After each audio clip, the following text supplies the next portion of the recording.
qu'on reconstitue. 14-15e siècle, on met principalement une cotte de maille dessous, une chemise de maille ou un gambison des goussets de cotte de maille pour se protéger des endroits qui sont sensibles. Vous imaginez ça, un petit coup d'estoc là-dedans, là, c'est sympathique.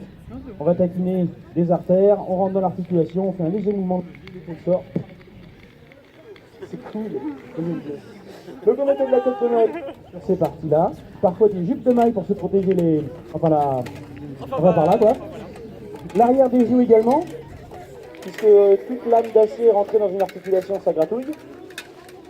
Ces protections en cotte de maille, on va les enlever nous pour être optimisés en termes de poids. Une armure sportive aujourd'hui, on utilise principalement du titane. Je vous expliquerai après si ça vous intéresse le pourquoi du titane par rapport à l'acier. Une armure, ça pèse déjà aujourd'hui entre 20, 25 kg, voire 30 kg pour les plus lourdes. C'est déjà lourd.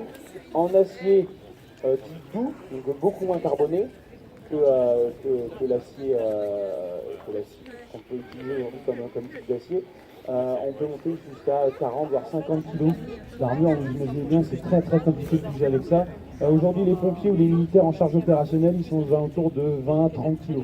On peut difficilement utiliser des poids efficacement, des poids d'armure efficacement au-delà de une trentaine de kilos. À l'époque, vous n'avez pas de titane bien entendu, par contre vous avez un acier qui était travaillé en bas fourneau, pas en haut fourneau, donc avec des températures de fusion qui sont nettement plus faibles, avec beaucoup de scories à l'intérieur, beaucoup d'impuretés sur des épaisseurs qui étaient très faibles. Vous pouvez avoir des épaisseurs de 0,1 mm par exemple de tôle d'acier, pleine d'impuretés. Quand on voit dans les chansons de gestes ou dans les comptes rendus historiques, le mec a frappé avec son épée, ça a traversé le casque et la tête, avec de l'acier aussi pourri que ça, c'est probable. Nous, notre objectif aujourd'hui, c'est pas de mourir trop vite. Donc on va quand même utiliser des aciers qui sont beaucoup plus costauds, beaucoup plus carbonés, avec des épaisseurs nettement supérieures. C'est pour ça qu'on utilise du titane pour compenser l'épaisseur nécessaire à la protection par un matériau qui est plus léger. Voilà, en gros, le principe. Disons que sur le poids, on est bon, pas sur le matériau. Vous avez vu tout à l'heure, j'ai un coup de avec moi. Pourquoi toi, c'était vieux, et tu vas montrer que les dés tiennent debout. Voilà. Donc vous avez vu tout à l'heure que quand on frappe de... J'avais toujours répété ça. Quand on frappe de taille sur une armure, ça fait pas grand chose. Vous avez vu tout à l'heure que c'est pas ça qu'ils vont les buter, sinon ils seraient déjà décédés. Et là apparemment c'est pas le cas. Au Moyen-Âge, le but du jeu, c'est pas forcément à la guerre ou en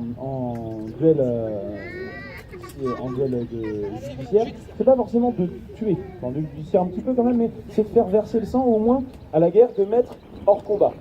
Pour mettre hors combat, vous avez vu qu'en frappant comme un demeuré comme ça, avec une épée, ça va être très compliqué. Par contre, il y a plein de petits défauts dans l'armure qui sont intéressants à utiliser. Par exemple, là, dans les yeux.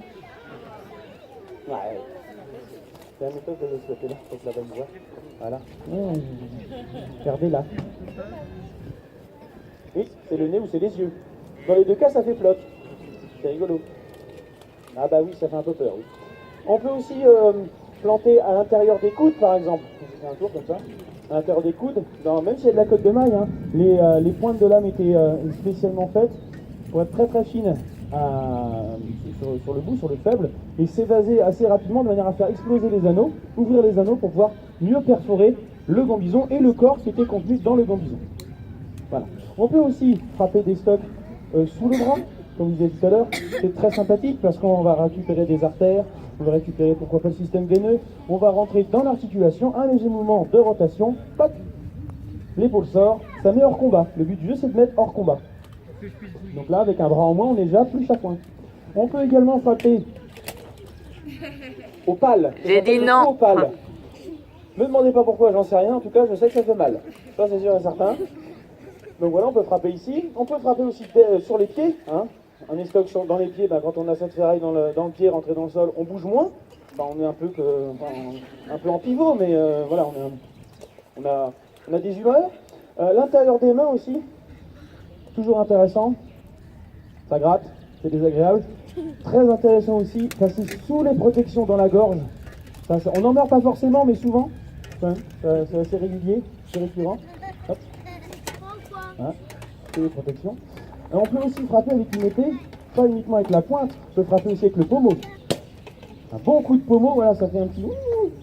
On peut frapper aussi avec les quillons, ça c'est des faux d'armure également, c'est très sympathique. Les CRS ont les mêmes voilà. failles d'armure. Les crustacés également, hein. Parce que pour ouvrir un crabe, vous allez faire un mouvement de levier, un mouvement de torsion. C'est strictement le même principe. Merci.